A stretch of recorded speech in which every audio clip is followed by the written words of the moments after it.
the sixth round. Man, what a fight, man. Four total knockdowns. It was a strategic fight for most of the way. Charles Martin tried to pick his spots, and for the most part, it worked out. It worked out for him, paying big dividends. He dropped Ortiz twice, and it looked like Ortiz was one big shot away from going down. And then next thing you know, boom, Ortiz lands a big shot on the temple of Charles Martin. I'm talking about he's knocked out on his feet, discombobulated, and then he starts to pour it on. And then next thing you know, he goes on to drop him another time, and then that's pretty much the end of the fight, man. That shit was crazy. Hey, thanks, appreciate it.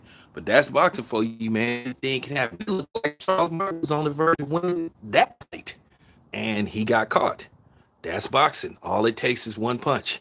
I mean, Ortiz was dropped twice with a short shot to the top of the temple, and then he got dropped with a jab, and it was like, okay, well, I don't know, man. Ain't looking too good. And then next thing you know, kaboom, lands a big shot to the temple of Charles. I'm talking about Charles Martin did the chicken leg. I'm talking about he was literally knocked out, unconscious, standing up. He didn't know where he was. And what made it so bad when he got dropped the first time, his gloves got caught in between the ropes like he was handcuffed to shit. Like, I mean, like his civil rights was violated. He got did like how a cop would do a brother and shit. It was like fucked up. But I'm like, damn. So after that happened, after the referee, got his gloves out of the ropes, Ortiz, he poured it on, dropped him again, and basically he called a halt to the fight. Little chaos happened post fight, but at the end of the day, it was a legit stoppage. It was, hey Davis, he did the, whoo, he did the. I'm talking about he did the real stanky leg. I'm talking about he was literally. Charles Martin need to go to the hospital. 42, he 42, Johnny. Just goes to show you us OGs. Just goes to show you us OGs, man. In our 40s, we can still whoop ass, man. You know what I'm saying? I'm just letting you know, I'll stay in shape at 47. I'm always hitting the bag and working out and training. So yeah, man. Man, it was a solid fight, man.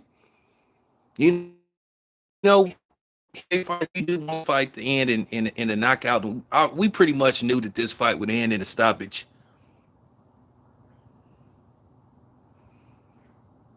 You know, well, I'm gonna talk about that later, sis. I'm gonna talk about that later. That was crazy. Just go to show you, all it take is one shot. But Big Poppy Ortiz, he got it done, man. Hey, I appreciate it. Happy New Year's, everybody. That was crazy, man. That was crazy. I'm gonna have to talk about Frank Sanchez, and basically he falling in the same trap of most traditional Cuban fighters. Very uneventful fight versus Christian Hammer. Christian Hammer took that fight on like 4 days' notice. But I'm gonna talk about Frank Sanchez later on. But yeah, man. Yeah, real good scrap, man. Yeah, yeah, yeah, Mark. Ortiz, he always got that power, man. I mean, keep in mind, he hurt Wilder very bad in that first fight. He hurt him very bad in that first fight. It looked like Wilder was about to get stopped, but Wilder pulled it off and he got the stoppage, man. But yeah, man, that was a hell of a fight with him and Charles Martin. You know, I mean, that's how you like for a fight to end. Charles Martin was really hurt. Um, he need to go to the hospital, y'all.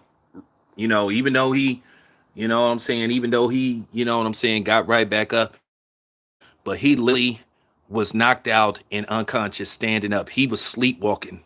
That's how bad he was hurt. But yeah, it was a good fight. But anyway, I'll be back later on with more live talk. I'm out.